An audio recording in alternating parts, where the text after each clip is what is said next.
Hi everyone, my name is Claire Schimmel and this is my week 3 video journal.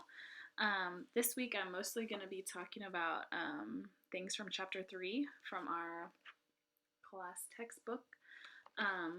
So yeah, let's get started. So this chapter was analyze, critical questions, close reading. This brought up some interesting points for me and kind of really made me think about what media I consume and how critical I am when I'm consuming this media. Um, so this was a good chapter for me, I think. So to start, I really liked the media literacy remote control, kind of giving us a little guide to how we should think about the media that we're consuming, questions that we should be asking.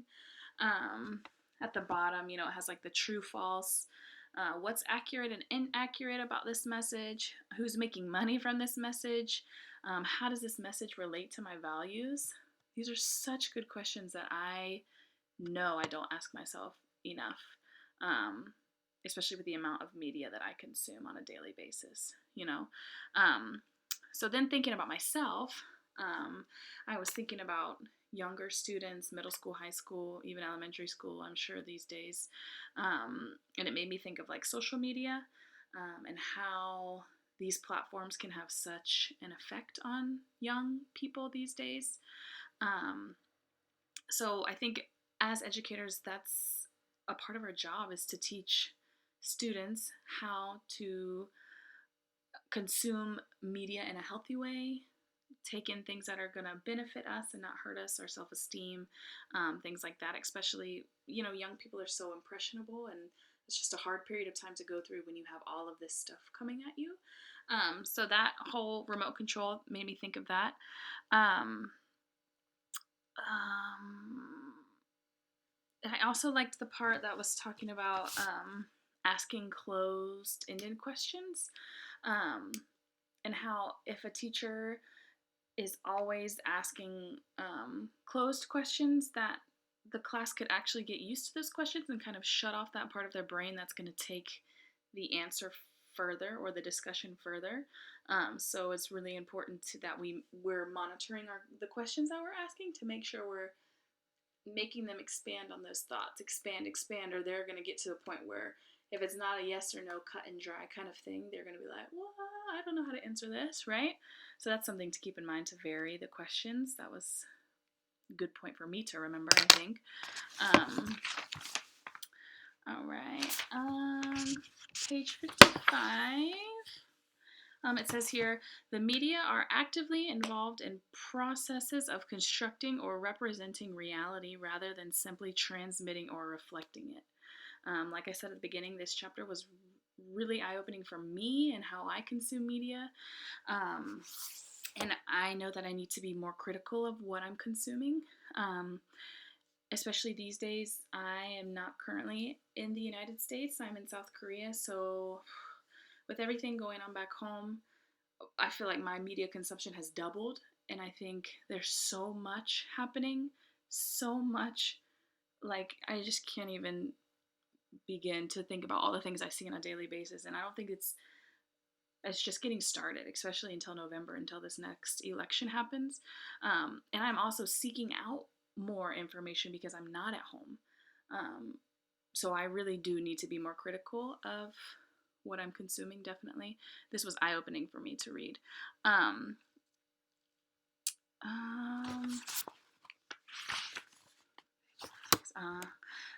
On page 56, there's a paragraph, and because most people use mass media, digital media, and popular culture as entertainment, we are used to engaging with these texts at a very superficial level.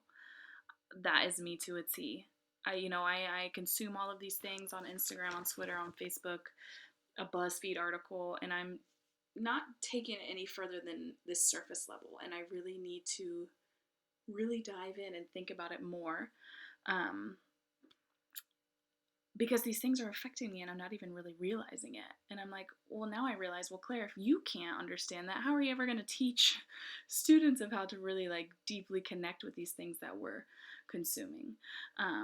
So this was super eye-opening to me that I need to think about things more. How it's affecting me, what is the purpose of all of this stuff, why am I reading it? It's a lot of good questions came from that.